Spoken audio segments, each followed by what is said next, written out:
Di sini saya akan menjelaskan tentang bullying atau perundungan anak. Nah, tahukah kamu, bullying dalam bahasa Indonesia yaitu perundungan atau merundung. Berarti menyakiti orang lain baik secara fisik maupun psikis, dalam bentuk kekerasan verbal, sosial, atau fisik, berulang kali dari waktu ke waktu. Pada 2016, UNICEF menempatkan Indonesia dalam urutan pertama sebagai negara dengan kasus kekerasan pada anak tertinggi di ASEAN. Nah, di sini juga saya akan menjelaskan tentang istilah bullying. Istilah bullying sendiri itu berasal dari bahasa Inggris yaitu bull, artinya banteng. Secara etimologis, kata bullying berarti gertakan yang akan mengganggu seseorang yang lemah. Penindasan dalam bahasa Indonesia disebut menyakat, yang berarti musik, mengganggu, dan menghalangi orang lain. Nah, perilaku bullying ini melibatkan kekuasaan dan kekuatan yang tidak seimbang, sehingga korban berada pada keadaan dalam tidak mampu membela diri secara efektif terhadap tindakan negatif yang mereka terima. KPAI juga mendorong Kemendikbudristek untuk melakukan monitoring dan evaluasi terkait implementasi dari Permendikbud nomor 82 tahun 2015 tentang pencegahan dan penanggulangan kekerasan di satuan pendidikan. Karena dari hasil pengawasan KPAI, di sejumlah sekolah yang terdapat kasus kekerasannya, ternyata pihak sekolah tidak mengetahui Permendikbud tersebut. Sekian dari saya. Nah, saya di sini akan membawakan jika menjadi korban. Nah, jika saya menjadi korban bullying, hal yang akan saya lakukan yang pertama adalah carilah rekan sebagai tempat curhat untuk menceritakan keluh kesah kita kepada teman kita, itu untuk melepaskan beban pikiran yang ada di pikiran kita, dan mintalah saran kepada teman bagaimana agar tidak dibullying lagi oleh orang lain, serta carilah rekan ataupun teman yang bisa memberikan semangat kepada kita untuk menjalani hidup. Yang kedua, ceritakan ke orang dewasa seperti orang tua kita atau kerabat kita agar mendapatkan dukungan yang membuat kita tidak patah semangat, dan ceritakan kepada orang yang bisa kita percayai ataupun ke orang yang sudah mengerti bagaimana dengan keadaan kita. Nah, nomor 3, jika sudah di luar batas, jangan sungkan untuk melaporkan ke pihak berwajib seperti polisi, Komnas HAM, dan yang bisa menangani masalah bullying tersebut agar dapat ditindaklanjut lebih serius lagi dan mendapatkan hukuman yang cocok, karena bullying tersebut dapat merusak mental seseorang dan membuat seseorang tersebut tidak semangat untuk menjalani kehidupan sehari-hari. Tipsnya, langkah pertama yang dapat dilakukan oleh orang tua adalah mendengarkan cerita anak dengan seksama, menjadi pendengar yang baik, dan mengajukan pertanyaan yang memang tidak membuat anak merasa terpojok atau terinterogasi. Selanjutnya, jika anak menjadi korban perundungan, yang paling penting dihindari oleh orang tua yaitu untuk tidak saling menyalahkan pihak masing-masing, pasangan masing-masing dengan bertengkar di hadapan anak. Itu sangat tidak membantu. Selanjutnya, jangan menyalahkan anak, tidak mempercaya anak, dan mengira kalau hanya sekedar masalah biasa-biasa saja atau lelucon biasa. Itu sangat tidak membantu. Dan lebih baik disarankan kepada orang tua itu mencari pihak yang bersalah. Selanjutnya, ditekankan kepada orang tua agar membuka jalur komunikasi dua arah dengan anak agar lebih membuat anak merasa dirinya dihargai, disayang, dan didengarkan. Sehingga jika ada masalah, mereka tahu kepada siapa harus mengadu. Dan kedua orang tua juga harus bersama-sama mendiskusikan solusi yang dapat dilakukan jika ada pihak yang ingin membuli anaknya dan menyakiti anaknya. Pengantar bullying menurut hukum Indonesia. Perlu kita ketahui, perundungan atau bullying bukan merupakan suatu tindak pidana baru di tengah masyarakat. Bullying tidak dapat dipandang sebelah mata mengingat dampak dari bullying sangat berbahaya. Contohnya itu seperti bunuh diri. Maka dari itu, perlunya perlindungan yang diberikan oleh hukum supaya tindak pidana ini di Indonesia dapat berkurang.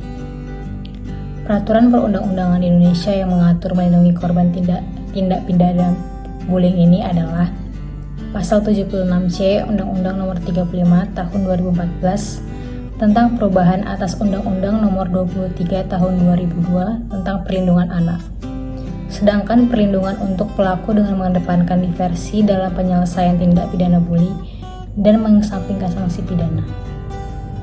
Yang kedua itu ada rumusan pasal 76C Undang-Undang Nomor 35 Tahun 2014 tentang perubahan atas Undang-Undang Nomor 23 Tahun 2002 tentang perlindungan anak perlu reformulasi pasal dengan menyebutkan bahwa kekerasan fisik dan kekerasan non-fisik termasuk dalam tindakan bullying, atau memasukkan penjelasan terhadap pasal 76C Undang-Undang Nomor 35 Tahun 2014 tentang perubahan atas Undang-Undang Nomor 23 Tahun 2002 tentang perlindungan anak, sehingga yang dimaksud kekerasan adalah kekerasan fisik dan kekerasan non-fisik.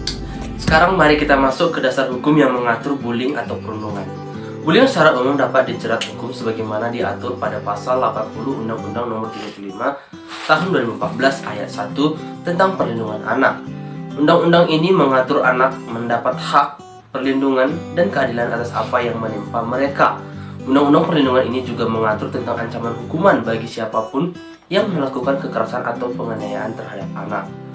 Dan pasal yang menjerat pelaku penganiayaan anak diatur khusus dalam pasal 76C Undang-Undang Nomor 35 Tahun 2014 yang berbunyi, setiap orang dilarang menempatkan, membiarkan, melakukan, menyuruh, melakukan, atau turut serta melakukan kekerasan terhadap anak.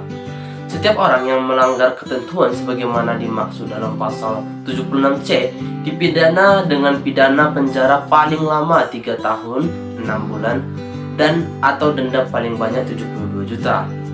Apabila bullying tersebut dilakukan secara verbal dan mengandung unsur hasutan-hasutan untuk bunuh diri dan menyebabkan korban bunuh diri, maka dapat pula dijerat dengan pasal 345 KUHP yang berbunyi, barang siapa dengan sengaja menghasut orang lain untuk membunuh diri, menolongnya dalam perbuatan itu, atau memberikan daya upaya kepadanya untuk itu, maka jika orang itu jadi pembunuh diri, dihukum penjara selama-lamanya 4 bulan. Selain itu, jika ada tindakan penganiayaan yang bersifat ringan, bisa dijerat pasal 351 KUHP dengan ancaman maksimal 2 tahun 8 bulan pidana penjara.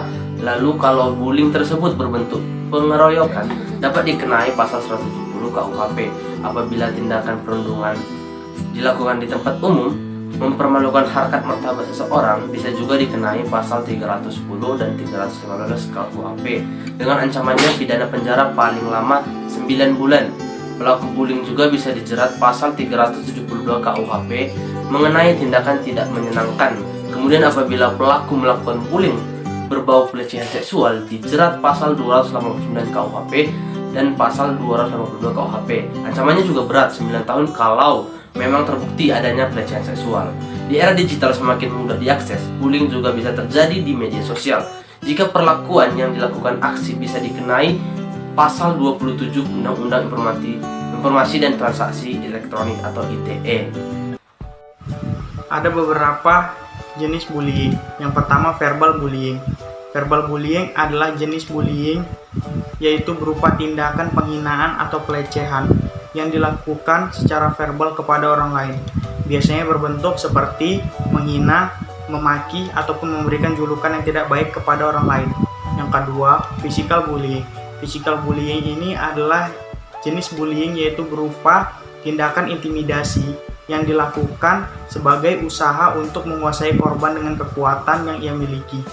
Biasanya berbentuk seperti memukul, menendang, ataupun segala tindakan yang berkaitan dengan kontak fisik. Yang ketiga, social bullying. Social bullying adalah bullying yang dilakukan di belakang korban yang bertujuan agar mempermalukan korban atau menghina korban. Biasanya berbentuk seperti memfitnah ataupun memberikan rumor yang tidak baik terhadap korban dan lain sebagainya. Yang keempat, cyberbullying.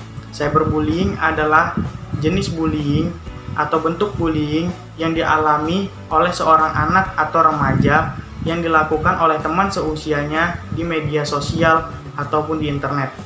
Biasanya berbentuk seperti memposting foto atau video yang mempermalukan korban, memberikan komentar yang buruk tentang postingan korban, mengancam korban pada media chatting. Di sini menyimpulkan kedua player dari kelompok kami. Bully yang sering kita jumpai pada kawasan pendidikan, sekolah, ataupun kampus. Bully atau perundungan sering terjadi dan masih banyak di antara kita yang menganggapnya sebagai kenakalan remaja biasa. Padahal, hal ini sangat berpengaruh terhadap mental korban.